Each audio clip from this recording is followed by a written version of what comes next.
Imagine a world where every moment of your day is devoted to the pursuit of pleasure. Think about the promise of constant gratification, an endless stream of entertainment, distractions, and indulgences designed to satisfy your every craving. Now ask yourself, what price would you pay for this?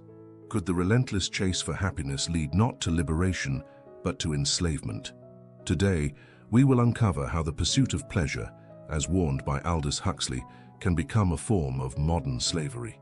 We will explore timeless wisdom and contemporary psychology to reveal how our desire for comfort, ease, and gratification might be quietly robbing us of our freedom and humanity. By the end of this video, we will share the most profound insight, a perspective that could change the way you see your life forever. Let us embark on this journey into understanding the hidden dangers of pleasure and how we can reclaim our freedom in a world determined to keep us chained to fleeting desires. Aldous Huxley, in his seminal work Brave New World, paints a chilling picture of a dystopia where humanity has surrendered its autonomy for the illusion of happiness. Citizens are pacified with soma, a drug that ensures they are always content, no matter how meaningless their lives have become. Huxley's world was not built on chains or prisons, but on pleasure so intoxicating that no one bothered to resist. This, he argued, is the most insidious form of control. Now reflect on the society we live in today. From the constant ping of notifications to the endless scroll of social media, aren't we too being offered our own version of soma? Psychologists like Mihaly Csikszentmihalyi, known for his work on the concept of flow, warn us that while technology can create moments of engagement, it also traps us in cycles of addictive behaviors. Algorithms feed us tailored pleasures, videos, advertisements, and content that keep us hooked but ultimately leave us empty. Take a moment to think. How often do you turn to your phone for a quick hit of joy, only to find hours have passed, leaving you feeling more drained than fulfilled? The pursuit of pleasure has a dark side that modern psychology calls the hedonic treadmill. This concept reveals that no matter how much happiness we achieve, we quickly adapt to it, returning to a baseline level of contentment. Whether it's a new car, a delicious meal, or even a thrilling experience, the joy fades and the craving for the next fix begins. In Huxley's terms, we become prisoners to our own desires, constantly chasing a satisfaction that remains just out of reach. This isn't merely a theoretical issue. Research shows a troubling correlation between the rise of modern conveniences and declining mental health. A 2020 study published in the Journal of Affective Disorders found that excessive screen time, particularly on social media platforms, is linked to higher rates of anxiety and depression. What's even more alarming is how this cycle feeds itself. The more disconnected and unhappy we feel, the more we seek solace in the very devices that perpetuate our misery. What is the true cost of this endless pursuit of pleasure? Philosopher Viktor Frankl, a Holocaust survivor and the author of Man's Search for Meaning, argued that genuine fulfillment comes not from chasing happiness, but from finding purpose. He believed that when individuals lack meaning in their lives, they are more likely to seek distractions, which only deepens their existential void. Ask yourself, are you living a life of purpose, or have you unknowingly allowed the pursuit of pleasure to dictate your choices? This question is not merely philosophical, it's profoundly practical. Every day we are faced with decisions. Should we binge another series or spend time with loved ones? Should we scroll aimlessly or invest in our personal growth? These small moments, seemingly inconsequential, accumulate into the framework of our lives. Aldous Huxley once remarked, "Most human beings have an almost infinite capacity for taking things for granted. In the pursuit of constant pleasure, we risk taking for granted the deeper joys of existence, relationships, creativity, self-discovery, and contribution to something greater than ourselves." This brings us to a powerful insight. Pleasure, when pursued recklessly, does not lead to freedom.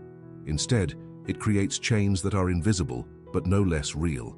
These chains bind us to habits, cravings, and distractions that sap our energy, time, and potential. As we continue, we'll explore the hidden systems that thrive on our addiction to pleasure and how we can break free from them.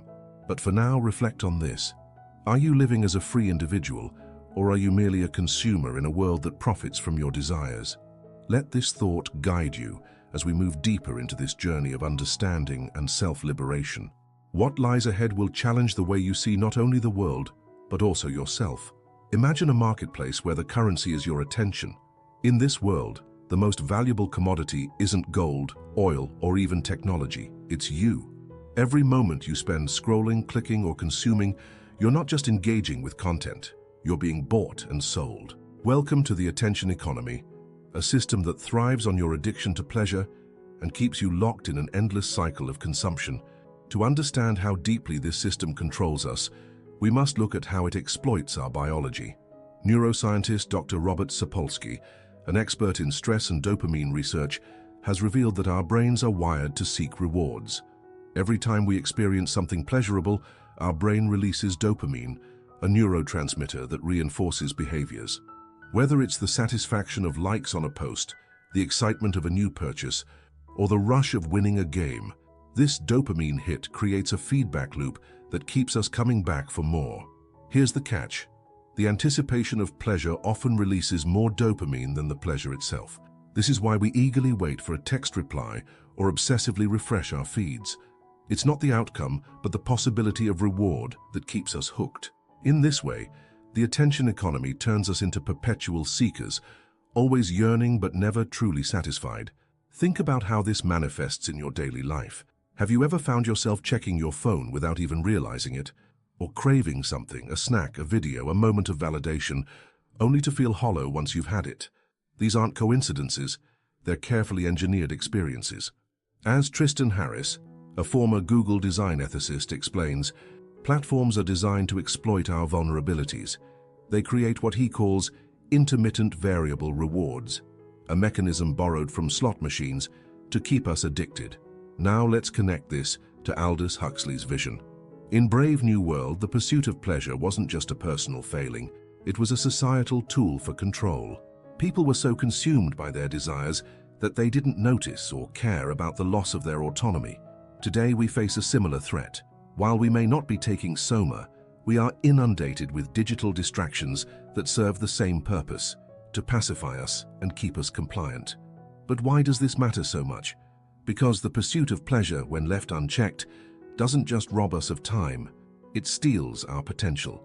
When we prioritize fleeting gratification over meaningful pursuits, we sacrifice the opportunity to grow, learn, and contribute. Author Cal Newport, in his book Deep Work, highlights how shallow engagement with technology erodes our ability to focus and achieve mastery. He argues that the greatest rewards in life come not from easy pleasures, but from sustained effort and deep concentration. Consider this. How much of your time is spent on activities that truly enrich your life? How often do you prioritize immediate satisfaction over long-term fulfillment? These questions aren't meant to shame, but to awaken. Recognizing our patterns is the first step toward reclaiming our freedom. And yet breaking free is easier said than done. The system we live in doesn't just encourage pleasure-seeking, it normalizes it. From advertisements promising instant happiness to cultural messages equating success with material wealth, we are constantly told that more is better. Philosopher Erich Fromm, in his book To Have or to Be, warned of this trap. He argued that modern society's obsession with possession over being leads to a superficial existence, where true joy is replaced by the hollow satisfaction of ownership. What then is the alternative? It begins with a shift in mindset, from seeking pleasure to seeking purpose. This doesn't mean abandoning joy or indulgence, but rethinking their role in our lives. As psychologist Martin Seligman, the father of positive psychology, has shown, the most fulfilling lives are those centered on meaning, engagement, and relationships. Pleasure is a part of this equation, but it is not the whole. Take a moment to reflect. What brings you true joy? Not the fleeting kind that fades with time, but the lasting satisfaction that comes from creating, connecting, and contributing. Can you identify one area of your life where you're prioritizing short-term gratification over long-term growth? As we delve deeper, we'll explore practical ways to break free from the chains of the attention economy and rediscover the power of intentional living. But for now, hold on to this truth. The pursuit of pleasure, when unchecked, becomes a pursuit of slavery. To be truly free, we must learn to discern between what delights us and what destroys us. The answers to these questions lie not in the next distraction, but in the quiet moments of self-reflection. Let's continue this journey together, uncovering how we can reclaim our time, our focus, and ultimately, our lives. What comes next will challenge everything you think you know about happiness and freedom. Now let's go deeper into the psychological and philosophical consequences of a life driven by the pursuit of pleasure. If we've learned anything from thinkers like Aldous Huxley and modern psychologists, it's this: unchecked hedonism doesn't just enslave individuals, it reshapes entire societies. Consider the concept of soft tyranny, a term often used to describe control that feels comforting rather than oppressive. Alexis de Tocqueville, in his analysis of democratic societies, warned that people might one day willingly surrender their freedoms for comfort and security. This is precisely the world Huxley envisioned in Brave New World, a society lulled into compliance not by fear or force, but by pleasure and distraction. Now look at our world. Every day we are bombarded by promises of ease, smart devices that think for us, apps that deliver instant gratification, and a culture that glorifies convenience above all else. While these advancements make life more comfortable, they also make us more dependent. The less effort we put into living, the more power we surrender to those who control these systems. But here's the hidden danger. This dependence doesn't feel like enslavement. It feels like progress. It feels good, and that's what makes it so dangerous. As Huxley wrote, a really efficient totalitarian state would be one in which the all-powerful executive of political bosses and their army of managers control a population of slaves who do not have to be coerced because they love their servitude. Think about how this applies to your life. How many decisions do you make freely, and how many are influenced, if not dictated, by algorithms, trends, or societal expectations? When was the last time you chose discomfort for the sake of growth, instead of opting for the path of least resistance? This is not just a personal issue. The consequences of a pleasure-obsessed culture ripple outwards, affecting relationships, communities, and even the planet. Philosopher Søren Kierkegaard described this phenomenon as the despair of the aesthetic life, where individuals seek beauty and pleasure at the expense of meaning and responsibility. He believed that true fulfillment could only be found by embracing the ethical life, a life of purpose, commitment, and higher ideals. Let's make this practical. Imagine two paths. One is paved, smooth, and easy to walk. It leads to a life of instant gratification, but little substance. The other is rocky, steep, and challenging. It requires effort and sacrifice, but offers the rewards of growth, connection, and legacy. Which path are you walking right now? Modern psychology backs Kierkegaard's insights. Studies show that people who prioritize intrinsic goals, such as personal growth, relationships, and contribution, report higher levels of happiness and life satisfaction than those who chase extrinsic rewards like wealth, fame, or status. Yet our culture constantly pushes us toward the latter. Why? Because a society built on consumerism depends on dissatisfaction. If you were truly content, you wouldn't need the latest gadget, trend, or product. This is why advertisers don't just sell products, they sell lifestyles. They make you believe that happiness is always just one purchase away. But here's the truth. No amount of external pleasure can fill an internal void. This is why so many people, despite having everything they thought they wanted, still feel unfulfilled. Psychologist Carl Jung famously said, "People will do anything, no matter how absurd, to avoid facing their own souls." The relentless pursuit of pleasure is often a way to avoid the harder but more rewarding work of self-discovery. So how do we escape this trap? It begins with awareness. We must learn to recognize the systems and behaviors that keep us enslaved to pleasure. But awareness alone is not enough. We must also take action, deliberate, sometimes uncomfortable, steps toward reclaiming our lives. Start small. Turn off notifications. Set boundaries with technology. Choose meaningful activities over mindless distractions. These actions may seem insignificant, but they are revolutionary in a world designed to keep you distracted. Ask yourself, what would your life look like if you prioritized meaning over pleasure? What habits or mindsets would you need to change to walk the path of growth rather than gratification? As we move into the final part of this journey, we'll explore the most profound insight, the ultimate key to breaking free from the chains of pleasure. This revelation has the power to transform not just how you live, but who you are. Stay with us, because the most important lesson is still to come. Let us now confront the heart of the matter. How do we reclaim our freedom in a world that thrives on our addiction to pleasure? The answer lies in understanding a profound truth. Real freedom comes not from doing whatever we want, but from having the discipline to choose what truly matters. Philosopher Friedrich Nietzsche once wrote, "He who has a why to live can bear almost any how." This insight is a cornerstone of liberation. When we anchor our lives to a deep purpose, the fleeting allure of pleasure loses its grip on us. Purpose acts as a compass, guiding us through distractions and temptations toward a life of significance. Consider the lives of those who have made a lasting impact, visionaries like Mahatma Gandhi, Mother Teresa, or Martin Luther King Jr. Their greatness wasn't born from seeking comfort, but from embracing struggle in pursuit of something larger than themselves. They remind us that the most profound joys often come from acts of service, creativity, and perseverance, not from momentary indulgences. But how do we find our why in a world that pulls us in so many directions? Viktor Frankl offers a path forward.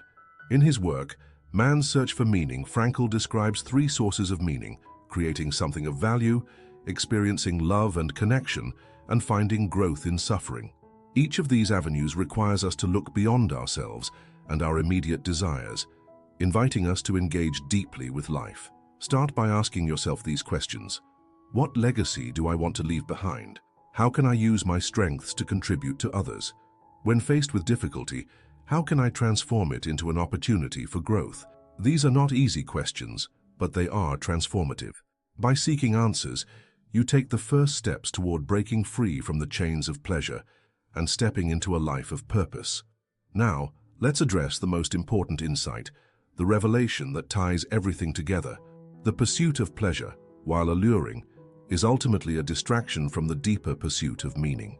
True happiness, as Aristotle believed, comes from eudaimonia, the flourishing life. This is not a life of endless pleasure, but a life aligned with virtue, wisdom, and intentionality. But to live such a life, we must develop discipline. Discipline is the ability to choose long-term rewards over short-term gratification. It is the strength to say no to what is easy and yes to what is right. As author Jocko Willink says, discipline equals freedom. It is through discipline that we gain mastery over our impulses and begin to live as creators of our destinies rather than as prisoners of our desires. To cultivate discipline, start by building small, consistent habits. Wake up a little earlier to meditate or reflect. Set aside time each day to pursue a meaningful goal. Limit your exposure to distractions that drain your energy and attention. These small acts of self-control may seem insignificant, but they create a ripple effect, gradually reshaping your life. Here's another powerful practice. Embrace discomfort. Growth rarely occurs in comfort zones. Whether it's pushing your physical limits, learning a new skill, or facing a difficult truth, the willingness to endure discomfort is what separates those who achieve greatness from those who settle for mediocrity. Think about this. Every time you choose discipline over indulgence, you strengthen your ability to live with purpose. Every time you resist the pull of distractions, you reclaim a piece of your freedom. These moments of choice, though small, are acts of rebellion against a world that profits from your complacency. As we conclude, let us return to Aldous Huxley's warning. He foresaw a world where pleasure would be used as a tool of control, where people would trade their freedom for comfort and their potential for convenience. But he also believed in humanity's capacity for awareness and resistance. You have the power to break free. By choosing purpose over pleasure, discipline over indulgence, and meaning over distraction, you can reclaim your autonomy and live a life of true fulfillment. So what will you choose? Will you continue to follow the easy path dictated by fleeting desires, or will you rise above, embracing the challenge of living with intention and purpose? The choice is yours. And remember, this journey isn't just about improving your life, it's about inspiring others to do the same. Share your thoughts, your struggles, and your victories. Together, we can build a world where freedom isn't a forgotten ideal, but a lived reality. This is your moment to awaken. The chains are invisible, but they can be broken. The path is steep, but it leads to greatness. Choose wisely and step boldly into the life you were meant to live.